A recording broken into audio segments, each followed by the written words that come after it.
turns out that many of these glial cell types, including the astrocyte we work on, it's the same thing. So they're also with you your entire life, and they don't really replace themselves even if there's kind of a damage situation. Is that why brains shrink as we get older? We just lose cells and our brains shrink, or it doesn't really shrink that much? So eventually you may lose cells, but what you lose first is these connections we talked about. Okay. So both these neurons and these astrocytes have these very complex arbors where they have all these millions of connections, and they start to kind of be lost with aging. Welcome to Beyond Lab Walls, a podcast from the Salk Institute, a nonprofit foundational research institute bound by collaboration and curiosity, where scientists come together to ask, what if?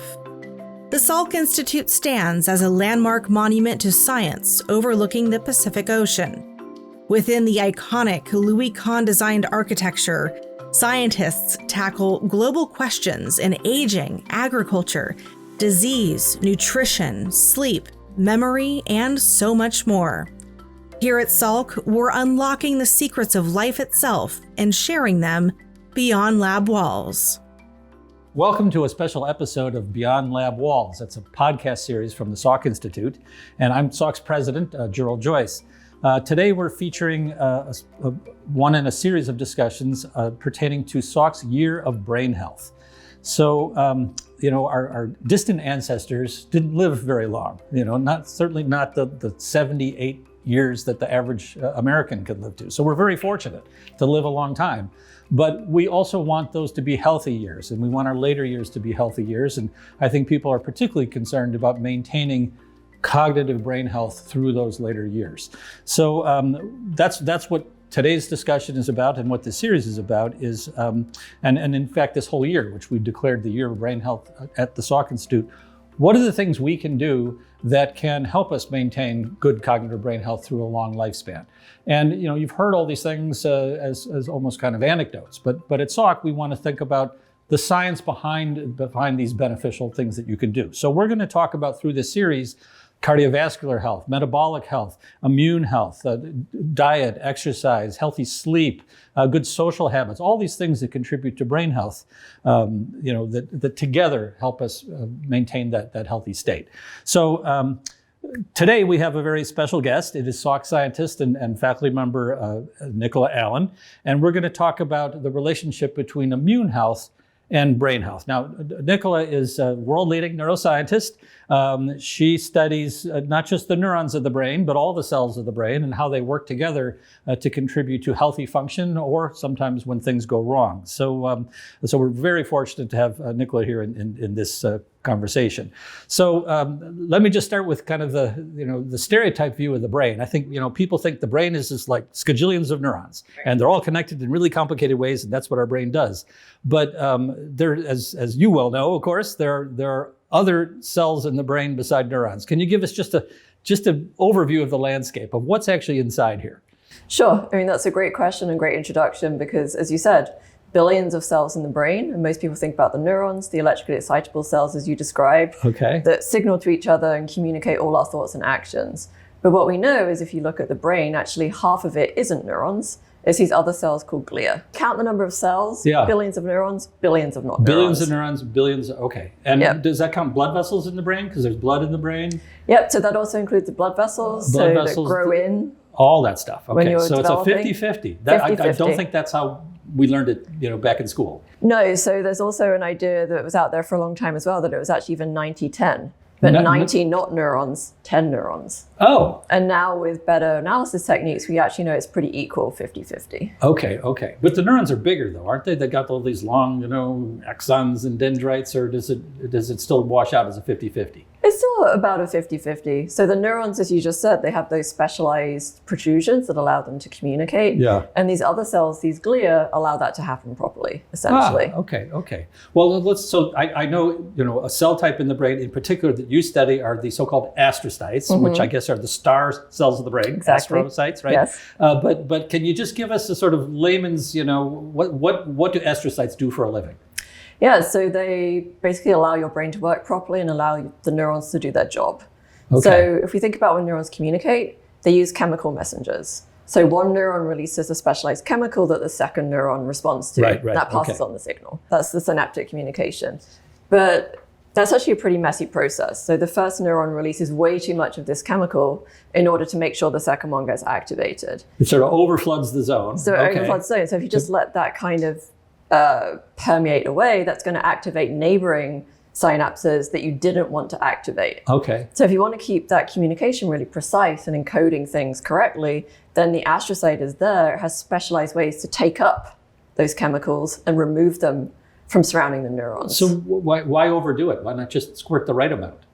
Because you want to make sure that things happen quickly, that you kind of oversaturate the system, that your message gets across. So you got to be sure to have enough to get the signal through, but then the astrocytes come and kind of contain the spill. So they contain the spill, but they also, if they just got rid of it, that would be really wasteful. So they also actually recycle it, and then they give it back to the neuron. Now I feel better. So it's not wasteful. Okay. Yeah. So it's like a recycling process. Why are they called astrocytes? Because they look like stars. Oh, they actually look like stars. Yes. Okay. So if you look at an image of their main processes, they'll have their central cell body and then many kind of fine arms branching out. So it's a multi-pointed star. It's a multi-pointed star. And that, so like each astrocyte can touch with its little points of its star more than one neuron? Is it Absolutely. one-to-one? Oh, it's no, one? it's many. So there's different estimates depending on the brain region. But if you think about one astrocyte, it will touch maybe 10 neurons if you look at the center of the neuron, its cell body. But the important thing, if you're thinking about computation, is it can actually, it's estimated to, in the human brain, it can interact with up to 1 million of these synaptic connections. Wow. One astrocyte. One astrocyte. Wow. And then these connections are between all different neurons that wouldn't actually have a direct way of communicating with each other. Okay. So do the astrocytes themselves secrete, chemicals, neurotransmitters, or Yep. They do too. Okay. So they release some of the same neurotransmitters as neurons, but then we call them gliotransmitters. Gliotransmitters. Yep. Okay, that's a good word. Yes. But essentially, they can do very similar things, or they can release things that we work on in my lab, big protein structures that have a longer lasting effect. I see. So not just small chemicals, but bigger signaling molecules. And also lipids. Okay. As you know, but we'd like to talk about this. As we age, they aren't as good as they used to be. Right. So what goes wrong as we age? That the function of all the cells in the brain, but these helper cells, these astrocytes, and other helper cells in particular, tend to go downhill, and in particular, sort of don't respond in the best way to immune signaling. So what tell me what goes wrong when we age.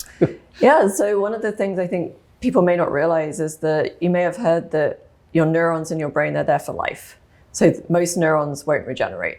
So if they become damaged or you lose them, then unfortunately it's difficult to replace. Okay. So it turns out I thought they could regenerate a little bit, though. That's in like some brain regions, yeah, exactly. And we'll talk about that at another podcast with Rusty Gage, who actually discovered that phenomenon. Yeah. But that's small numbers compared to the numbers that just go dead. Yeah. So it turns out that many of these glial cell types, including the astrocyte we work on, it's the same thing. So they're also with you your entire life, and they don't really replace themselves, even if there's kind of a damaged situation. Is that why brains shrink as we get older? We just lose cells and our brains shrink, or it doesn't really shrink that much? So eventually you may lose cells, but what you lose first is these connections we talked about. Okay. So both these neurons and these astrocytes have these very complex arbors where they have all these millions of connections, and they start to kind of be lost with aging. So then there's less efficient communication. So the body of the cell is still there, and it's still a living cell, but it's just has kind of lost all of the points of the star and the little parts of the neuron. So you want to promote recovery of that. Oh, you want so the parts can grow back. Yes. Aha. Okay. Who does that? So in the young brain, the neurons can do it themselves, but also the astrocytes release signals that tell the neurons to make these connections. Okay. So what we're doing is trying to understand, can we kind of take advantage of these findings that we know from development in aging to try and get these connections to grow back again? So as we get older, the astrocytes have more trouble coaxing the neurons to reestablish the connections. Yeah.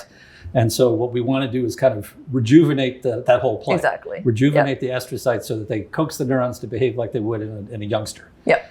Okay. All right. Now tell me about the immune part of this, though. So if there's immune signaling, we're going to talk more about this part shortly. But there's immune signaling that gets to the brain, and then how does that sort of get misunderstood as you get older? Yeah, so it's partly the astrocyte, but also these other glial cells called microglia. Microglia is another place. So what do they look like? What? Smaller glia, micro. Oh, they're little glia. Okay. And neuroglia are glia that send out neurotransmitters. Is that? That's just an umbrella term. That's just an umbrella term. Okay. Yeah. And astrocytes get their own star name. Yeah. They get star billing. Okay. Exactly. All right. So the microglia, they respond to immune signals. Is that? So microglia are immune cells. Oh, they're immune cells themselves. Yeah. Okay. So they enter the brain during very early development, part of the body's immune system, and then they take up residence. Okay.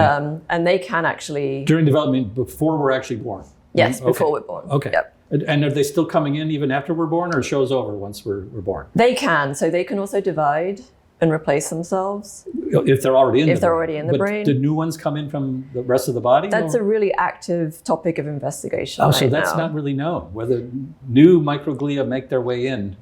So they can, but again, it's trying to understand the context of when it happens. If in a healthy brain with no inflammation, no damage, whether they would come in and stay. Okay. But basically what you're saying is you're what you got is what you're born with.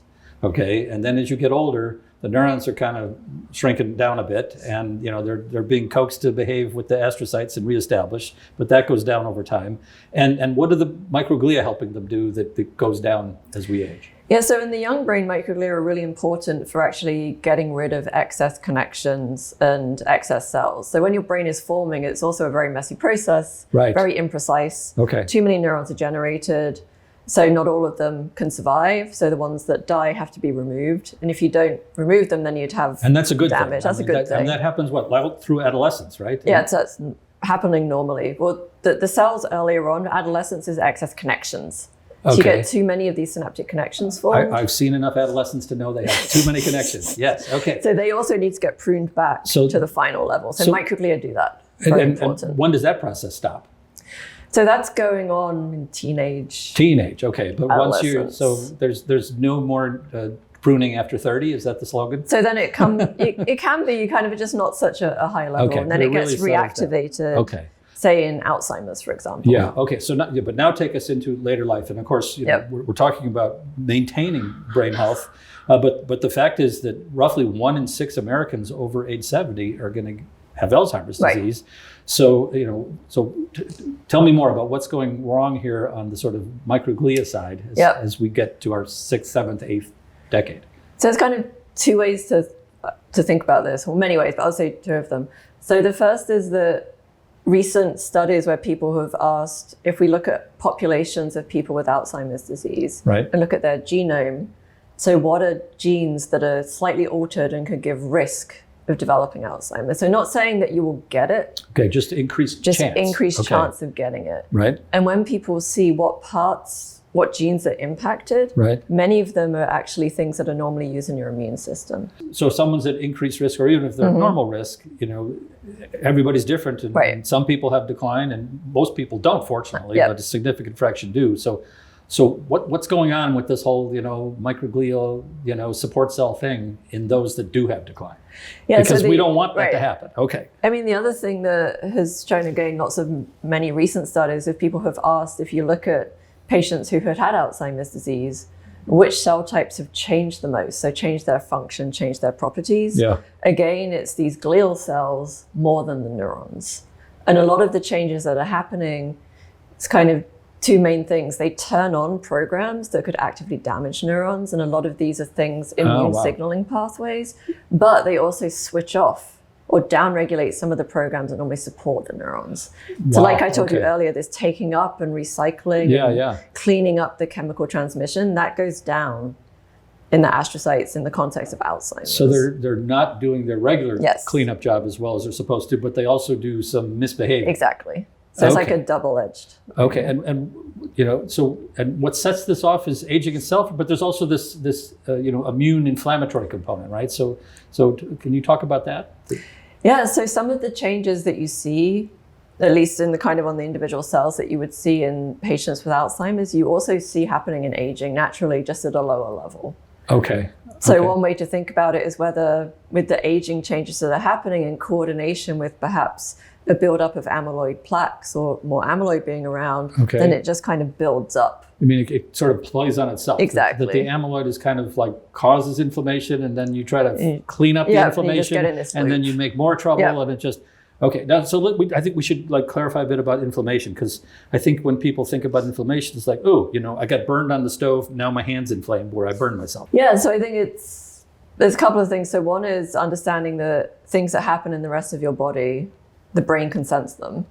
Okay. So even if you have, say, chronic peripheral inflammation, as you're talking about, maybe from diet or an injury or something going on, something happening in one of your other organs, those signals can be sensed by cells in the brain.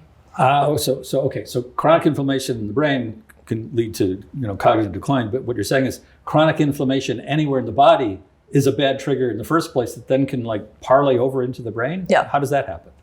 So it's something that many people are investigating. We're looking we at don't as know well. the answer to that yet. So we don't know the full answer well, to good that thing yet. we're doing research on this because this sounds like key. Because I think it's well known that as we get older, we are in a more inflammatory state, right? As well as people that are obese, people that have uncontrolled blood sugar, people that have uncontrolled blood lipids. They're kind of inflamed all the time, and not in the sense of they've been injured, but in the sense that their bodies got kind of an inflammatory state. But then that, in ways we don't fully understand yet, gets the brain kind of inflamed. It can, yeah. The brain can definitely sense it. Wow. Okay. So, all right. So you're not a physician. We're not asking for medical advice here, but you are an expert, a subject matter expert on this whole complex process of how the brain tries to maintain that healthy state and how it gets tougher as we age and how when we're in a state of chronic inflammation in the body, that's not good. So without giving medical advice, but just what should we do? What should we do to not have this happen? Anything you can do to reduce inflammation or increase blood flow to brain to keep the brain healthy. We haven't talked about blood flow. We didn't really talk about blood flow. So tell me the blood flow part of this then. Yeah, so you've all heard how your brain uses, 20% of the energy of the body because it's incredibly energetic. So when the neurons communicate, they're creating electrical energy essentially to do it. Okay. And this takes a lot of energy production by the cells in order to make it happen. So we got to feed our brain because it's really using up a lot of energy. Okay. So you feed the brain. The blood flow is what brings the food. Okay. Exactly. Blood flow brings it in, but then astrocytes also play an essential role because they're the cells that actually wrap one of their processes around the blood vessel.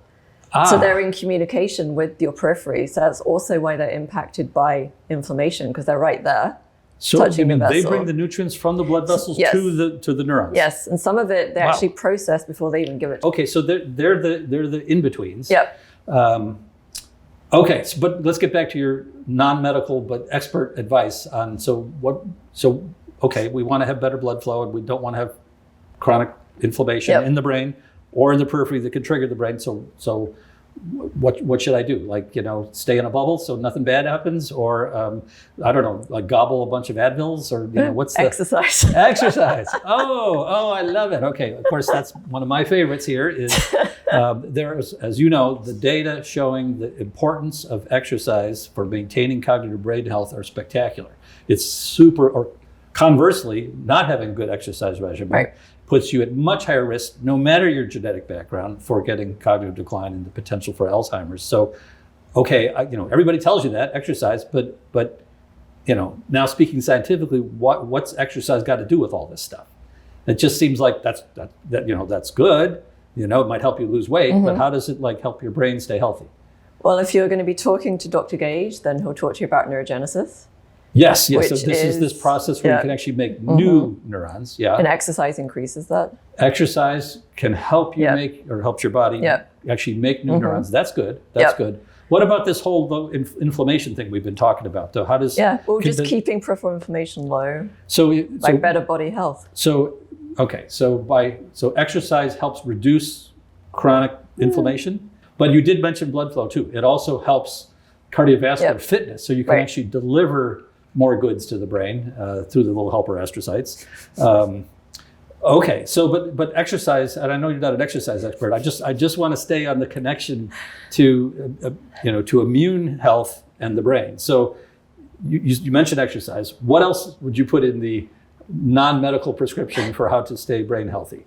What good things can we do to beside exercise to not be inflamed all the time? I think your favorite is flossing. Flossing. Oh, I like that one. So yes. So it is one of my high horses. There is a very high correlation between people who have gum disease and cognitive brain health, or diminished brain health, or for that matter, people who floss and maintain good gums are much less likely.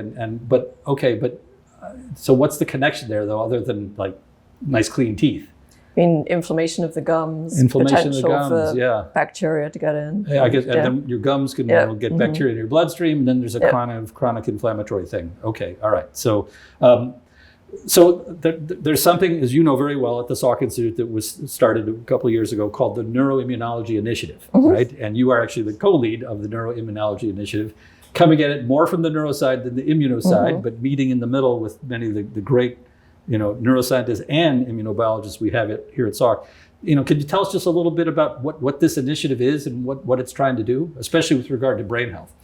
Yeah, so it's really bringing together experts in two areas, neuroscience and immunology, as you said, that typically would do their own research, focus on the brain or focus on the immune system. But because of some of the things we talked about earlier, where we now know, for example, with Alzheimer's disease, there's a lot of evidence that the triggers or the changes there are actually immune changes. It's bringing these two fields together to investigate kind of together how it is that these interactions between the nervous system and the immune system could actually be driving some of these different disorders. Okay, yeah, I was really struck when you talked about how some of these immune changes in the periphery then percolate to those changes in the brain, but we don't understand that yet. Yep. So that's a key goal of the Neuroimmunology Initiative, is to see how that connection plays out. Yeah, so we have active collaborations looking at that right now. Okay. We're from the neuro side working with our colleagues and actually looking, for example, in models of infection, when you have an infection in the rest of your body that doesn't enter the brain, but yet you see changes happening in the brain. How is that being transmitted?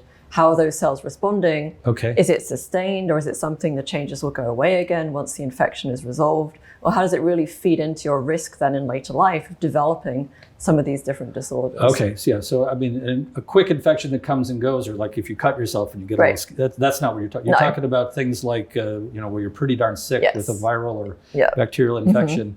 As you know, there's this really amazing study that showed that people who get the shingles vaccine, actually not the most modern, the so-called Shingrix, but earlier versions of the shingles vaccine, are much less likely to have cognitive decline in Alzheimer's disease.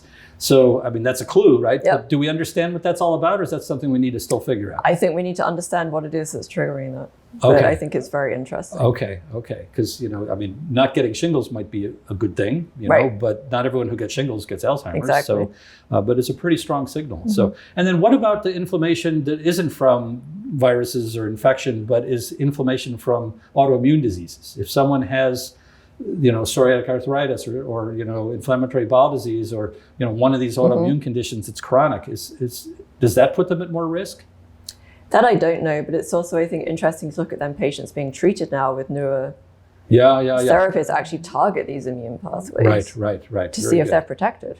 Good. Yeah. No, so there's a lot to be done. Okay. Well, a kind of last question for you. I hope you don't mind. I want to ask about to talk about your own research, right? So, over the next 5 to 10 years of your own research, without getting too technical, where do you think there's the opportunity for big advances on this question of how to maintain cognitive brain health? Yeah. So what we're excited about is, I mentioned earlier, we've now identified when your brain is forming, when it's young. We now know how these astrocyte cells signal to the neurons to tell them to make new connections. Okay. And also to keep the right connections. Right. So now what we're doing in the context of healthy aging or Alzheimer's disease is actually re-expressing these signals or giving them back to the neurons again and asking, is this able to actually recover some of the cognitive function that's been lost? So how do you give it back? Yeah, so we basically use a system that we can tell the astrocyte to start making it again. But how do you tell an astrocyte to get their act together? Yeah, so without getting too technical, what's the thing you do to them that says get with it? Yeah, so the way we're doing it right now is we can actually use specialized viruses that are actually not inducing inflammation or any damage, but actually then express a cargo in the astrocyte. Sort of like gene therapy viruses. Right, exactly. Okay. And ultimately that would be the play, would be to do like a gene therapy kind of thing to rejuvenate your astrocytes? That's one possibility, or understanding how they then do it. So then can we develop drugs around that? Which would be kind of more feasible. I think probably not practical to do preventative gene therapy for cognitive decline. But if you can understand in your own research and your colleagues how to rejuvenate astrocytes, and then understand, what targets in astrocytes are the ones to go after, and then, of course, turn it over to our colleagues out there in biopharma to discover the magic molecules that will do that.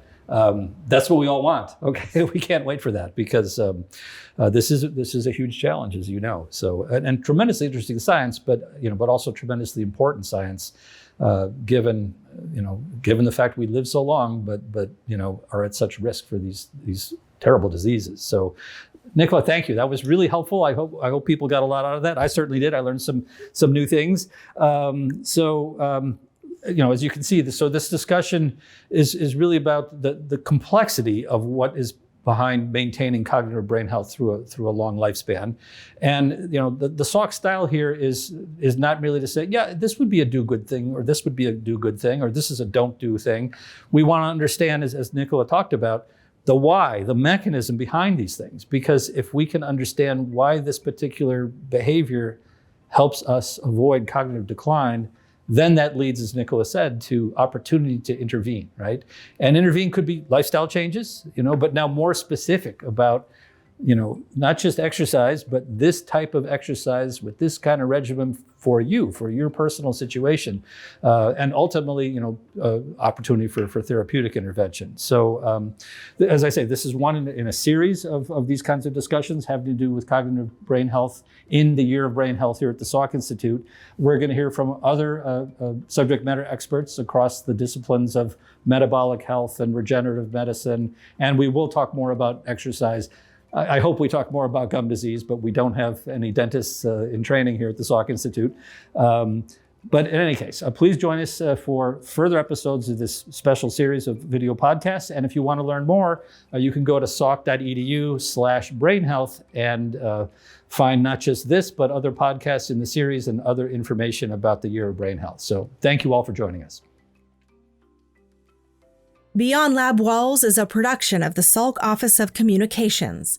Subscribe to this podcast to hear more exciting Salk science stories. Our monthly newsletter and seasonal magazine, Inside Salk, can also bring the lab to you, spotlighting our staff and scientists and the discoveries that are only possible at Salk. Visit salk.edu to learn more about the world within these walls.